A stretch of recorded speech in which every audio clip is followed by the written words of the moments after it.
Greetings guys, Si here and welcome back to the channel. Super exciting day today. I have been invited down by Mark Crossfield to film in their Christmas special. I'm sure a lot of you guys have seen the video that Mark and I put out, both on his channel and on our channel. And I've been invited back to play in the Christmas special, which is so exciting. But before we do that, I really need to have a practice. So despite it being a really nice day out here, we're going inside, we're doing a what's in the bag, we're doing a gap test, and then we're going down to Devon to play golf.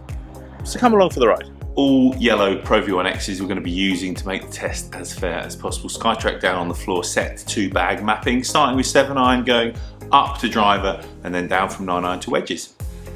Pretty simple, let's do it. Right then, what's in the bag plus gapping? Yeah, nice little bit of continuity error. It is the next day and it's absolutely freezing, so I'm going to keep my jacket on. I've also forgotten my glasses today, left them at home, so I'm still getting used to wearing glasses. It's all very strange to me. Now, I would always recommend doing the gap testing just like I've done here. So starting with like a 7 or an 8-iron, something in the middle of the bag, and then working up towards driver. So as you warm up, you go up towards driver and then go down towards the wedges and finish with the wedges. If you start at driver, then you're not necessarily loose and warm. And if you start at wedges, then by the time you get to driver, you're going to probably be pretty tired. So I would always say that's the process for doing a good, nice, fair gap test. Now, I obviously started with 7-iron and my irons are Ping I210s. They are green colour code and they are 1.5 inches longer than standard, and they have dynamic gold S300 shafts in them. I absolutely love these irons. They're a nice blend of looking nice and clean, but also have some forgiveness in there as well. I really like the way they sit behind the golf ball. I really like how they look through the bag, so the 5-iron doesn't look too thin and bladey, but then the pitching wedge doesn't look too chunky. I quite like the blend of the mix in there, and I got some pretty good yardages. I got 167 average with my 7-iron and up to 182 with my 5-iron when I first started the test. So before we get to the hybrids, I have a little club in there, just a specific club for certain reasons. I have a Cobra 1-length 4-iron, and it really does a job of, if it's windy, I can keep it low, I can move it forwards. I don't really get on with it very well, but it's really useful out of trees. It's really useful to get the ball punted back into play when I really need to keep it low. I haven't quite figured out how to use it properly yet, and therefore, as you can see in the gap test, it didn't go very well, but there was a couple of good shots in there. So that's a work in progress. That's a bit of a luxury club for me. That is my 11th club in the bag. So let's move on to those hybrids. My 5 hybrid is an old Cleveland launcher with the double rails on them. This is one of the clubs that I found at the start of Project Left. I don't know if any of you remember, but at the start of Project Left, one of the things that I really wanted to do was to make sure that I had the skills before I then went and got fitted. So I didn't allow myself to get new golf clubs until I got to 12 handicap. And I got irons and fairway wood when I went to Ping for the fitting, and I was going to go back to get the hybrid fitted, but then COVID hit and I haven't been able to get down to Gainsborough to get fitted for that. And also, I really like this 5 hybrid. It does me a really good job. It fits some fantastic recovery shots. I fit great shots into greens with it.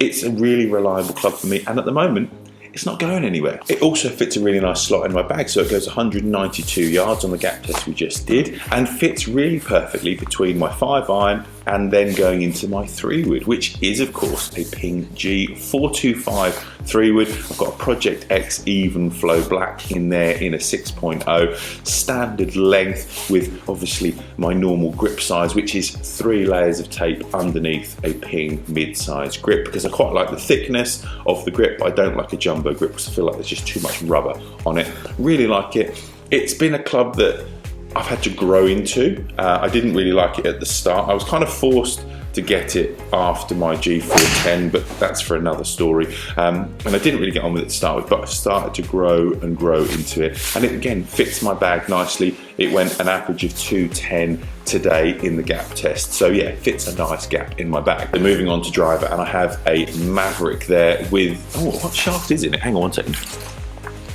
It is an Adilla Rogue 60S, and it is 10.5 set to -1, so set to 9.5 neutral. Again, really like the driver, get on well with it as well as any driver I think I'm going to get on with. I think I'd like to go for another specific fitting potentially next year, but as we don't know quite what's going on with Project Left and driving side of things. I'm quite happy with that at the moment, and today it carried on average 247, which I'm happy with that. If I can do that and keep it in play, that's good enough for me right now. After driver, we then went back down into 9-iron and pitching wedge, which of course are the Ping I210s, and the 9-iron carried 118 on average. Didn't hit that very well, but I got a couple up there. But for today's test, that 9-iron average was pulled down by some poor strikes, which is of course on me.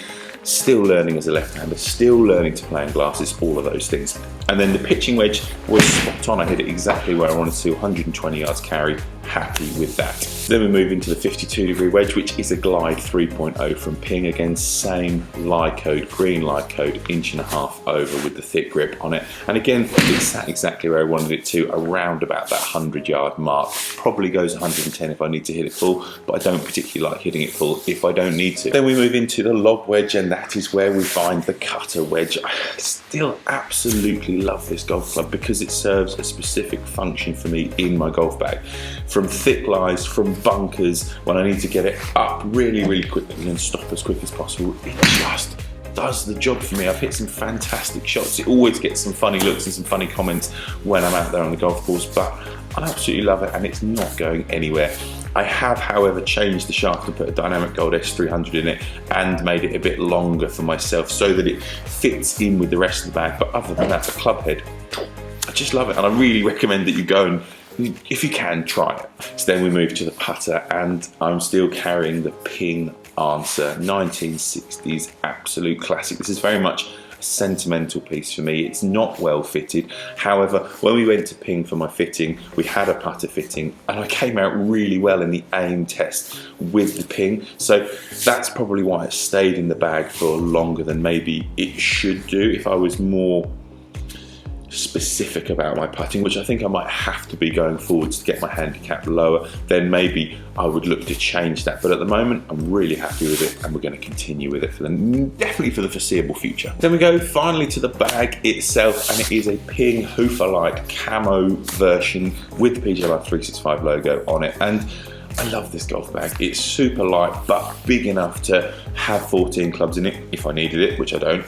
Carry all your waterproofs. It goes on a trolley nicely. I love the Hoofer stand mechanism. I've always loved the Ping Hoofer bags, and just the Hoofer Light is super cool. I really love that golf bag. So there we go. That is the what's in the bag and the gap testing for me. Now it is all about getting down to Ilfracombe tomorrow to play golf with Mark Crossfield. I believe Matt Lockie is playing as well, and Guy, who is a member, I believe, at Ilfracombe, and I think he was one of Mark's Journey students a couple of years ago. But yeah, looking forward to meeting Coach, meeting Guy, and having some fun down at Ilfracombe. So let's do that now. Right, this definitely feels as early as it says on the clock. Wowzers. Right, let's go. Mr. Blue Sky.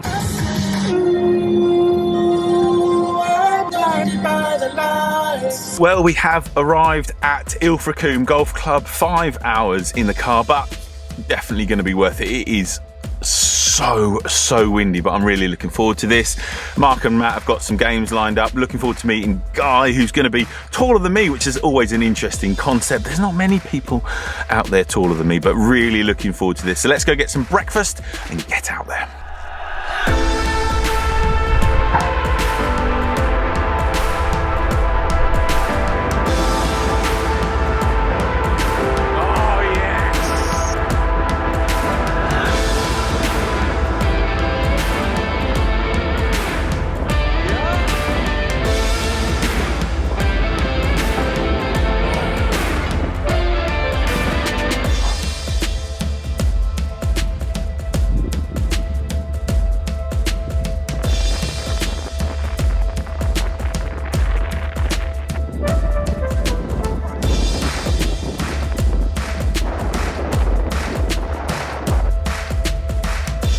Well, there we go, home sweet home. That was a load of fun, an absolute pleasure to be invited down to film the Christmas special with Mark and Coach, and to meet Guy, to be shown around the beautiful Ilfracombe Golf Club. I would love to go back and play that golf course without howling winds. My skill level at the moment is definitely not good enough for conditions like that, but it is a great leveler. It's a great Christmas special. I cannot wait for you guys to see it when Mark releases it over on his channel.